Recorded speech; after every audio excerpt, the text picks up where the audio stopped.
Bienvenidos a Milenio Mercados en Perspectiva, aquí como todas las semanas con el licenciado Jorge Gordillo, director de Estudios Económicos de Cibanco, y su servidor Manuel Somoza para comentar temas económico-financieros en México y en el mundo. Y podríamos decir que esta fue una muy buena semana bursátil para prácticamente todas las bolsas del mundo. Las bolsas en Asia estuvieron laterales con una alza ligera del Nikkei y una pequeña baja del Shanghai Composite. Sin embargo, el Eurostock, que es un índice muy representativo de los mercados europeos, pues subió 2.8% en los pasados 5 días. El Dow Jones, el Standard & Poor's y Nasdaq, los índices más representativos de las bolsas en Estados Unidos, tuvieron un incremento del 5% cada uno de ellos en estos últimos 5 días, lo cual es una magnífica noticia. Y la Bolsa Mexicana de Valores también tuvo números negros, pero con un incremento más modesto del 1.35.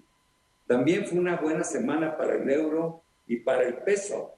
El euro se revaluó 1.63% contra el dólar y el peso se revaluó 1.50, está tocando el número más bajo a lo largo de este 2022. Ya llegó a niveles de 19.60. Pero aquí lo más importante es, ¿qué provocó esta situación tan interesante y tan buena que vivimos en la semana? Yo creo que mucho estriba en que hubo reportes importantísimos de algunos bancos centrales. Se dieron a conocer las minutas de la Reserva Federal, las minutas del Banco de México. También hubo un informe de lo que sucedió en el Banco Central Europeo.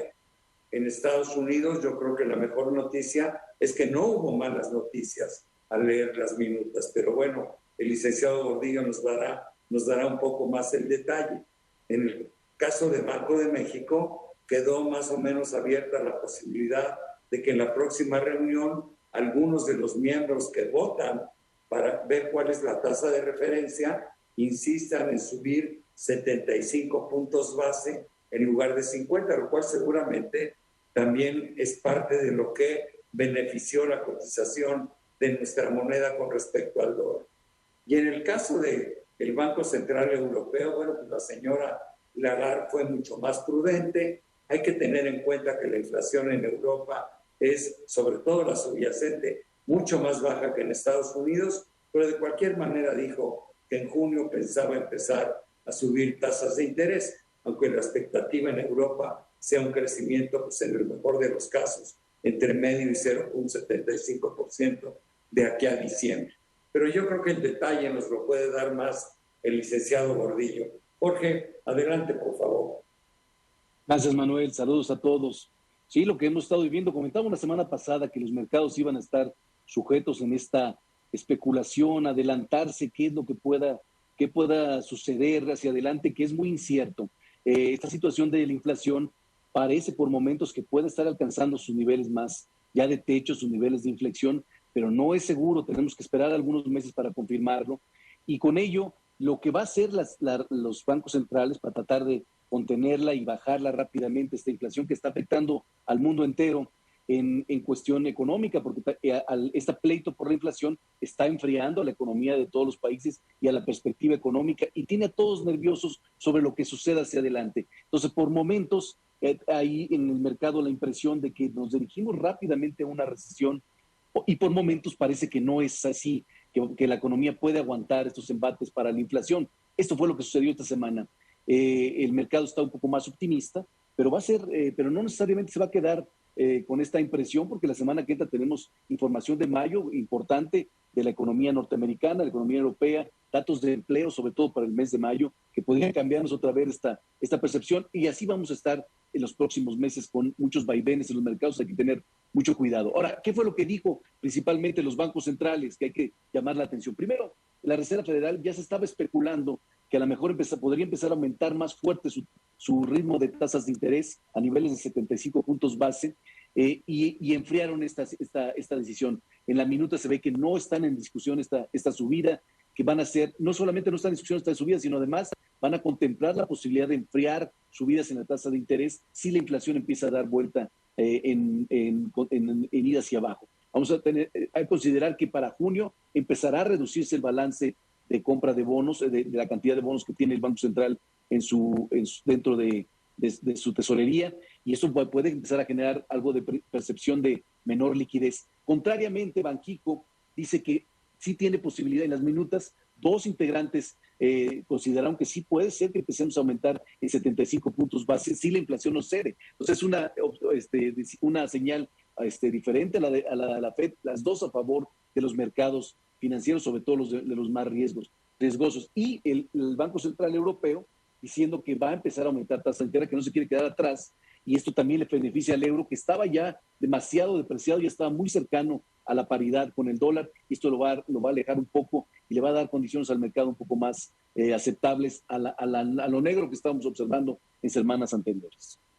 Así es, Jorge. Y además hubo un par de noticias buenas en relación a la inflación, ¿no? Por ejemplo, en México disminuyó un poco la inflación de la primera quincena del mes de mayo, que salió negativa, y arrojó la de los últimos 12 meses, la bajó a 7.58 de 7.65. No es gran cosa, pero bueno, por lo menos va en el sentido correcto. Y en Estados Unidos el viernes salió el PCE, que es el Price Consumption Expenditure Index, que lo que marca es el gasto personal, en qué está gastando la gente su dinero. Y ese salió con un incremento de 4.9% en abril, cuando en marzo el incremento había sido del 5.2%. También este es el dato que más toma en cuenta la Reserva Federal en relación al proceso inflacionario.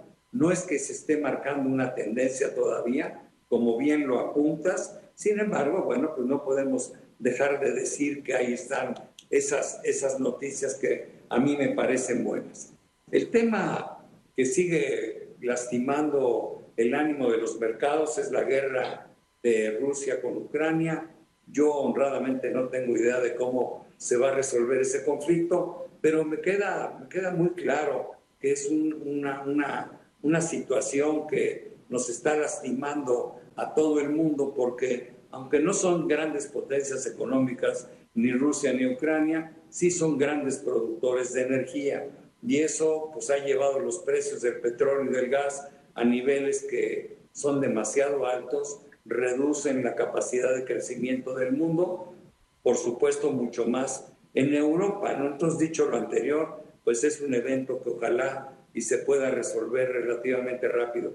Yo tengo la impresión de que debe de ser algo así, porque ya no hay mucho que pelear, ni hay mucho que ganar para nadie, ¿no? Sin embargo, bueno, las posturas todavía se ven muy separadas, pero yo creo que es una guerra que no tiene claramente ganadores. Un muy, muy grande perdedor, que es Ucrania, desafortunadamente.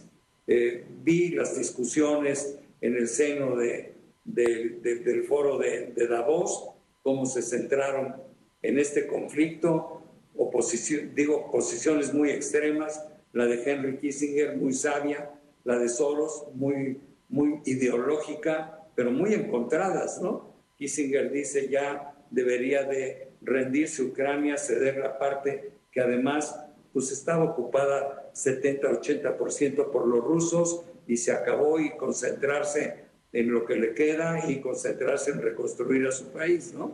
Y Soros dice, no, hay que seguir alimentando con dinero y armamento a Ucrania, porque es una guerra que no se puede perder. Yo le diría a Soros, pues tampoco la van a poder ganar, ¿no? Y además los muertos los está poniendo Ucrania, y los demás, pues lo único que ponen son dinero y armas. Pero finalmente a los dos se les están acabando los recursos, tanto a Rusia como a Ucrania. Rusia no puede generar nuevo armamento, no tiene las piezas para rehacer el armamento, ya no tiene tantas municiones, y yo no sé hasta cuándo Estados Unidos no se va a cansar en seguirle dando dinero a Ucrania y también el mundo occidental. Entonces es un tema que seguramente va a resolverse. Yo espero que se resuelva dentro de este ejercicio. Pero bueno, ahí está. También se revisó el PIB de México hacia arriba, Jorge, y el PIB de Estados Unidos hacia abajo. ¿Por qué no comentamos sobre eso? Sí, Manuel, efectivamente es la primera corrección que tienen del dato que nos dieron hace casi un mes de adelantado sobre el PIB del primer trimestre. Lo que nos llama la atención o que vale la pena destacar, sí mejoró una décima y de alguna manera es una buena noticia, pero no, sigue siendo en el mismo tono, es un crecimiento positivo porque veníamos todo el semestre pasado estancados, volvió a retomar cierta mejora en la economía en este año, pero es un crecimiento pobre, es un crecimiento lento que nos va a reflejar lo que va a ser este año. Es un año de crecimiento, pero el crecimiento bajo, el que no nos va a dar mucho acercarnos a un crecimiento del 2%, muy probablemente será por debajo del 2% de crecimiento real. Pero lo que llama la atención y que quisiéramos remarcar es que ahora nos dan información a nivel sectorial, y a nivel sectorial sí vemos muchos sectores muy interesantes de servicios que por fin están repuntando de manera interesante a lo que venían siendo las contenciones que vivieron en los años por pandemia. Todo lo que es turismo, restaurantes, de esparcimiento, museos, todos los servicios en general están observando crecimientos de arriba del 70% con respecto al año pasado. Estaban casi prácticamente cerrados, y esta es una buena noticia para este sector, que va a ser el que nos va a tratar de dinamizar o mantener el dinamismo de todas las preocupaciones e incertidumbres que hay por el lado de la industria, con la perspectiva de enfriamiento en la economía norteamericana.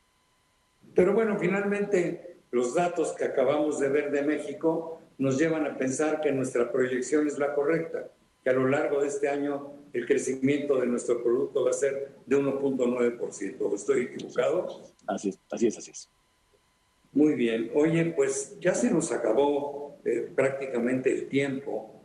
Nada más quisiera comentar de salida que también hubo buenos reportes en la Bolsa de Nueva York, en algunas empresas de consumo como Costco, como Macy's, como Nordstrom, después de los malos reportes de la semana pasada que afectaron los mercados, como fueron los reportes de Target y de Walmart. Yo creo que estos reportes ayudaron a ver las mejoras que vimos en la Bolsa de Nueva York. Sin embargo, me quedo con lo que dijiste al final, o al principio del programa, perdón, en el sentido de que hay todavía muchos problemas enfrente, hay que ser cuidadosos, hay que ser prudentes y hay que ser pacientes.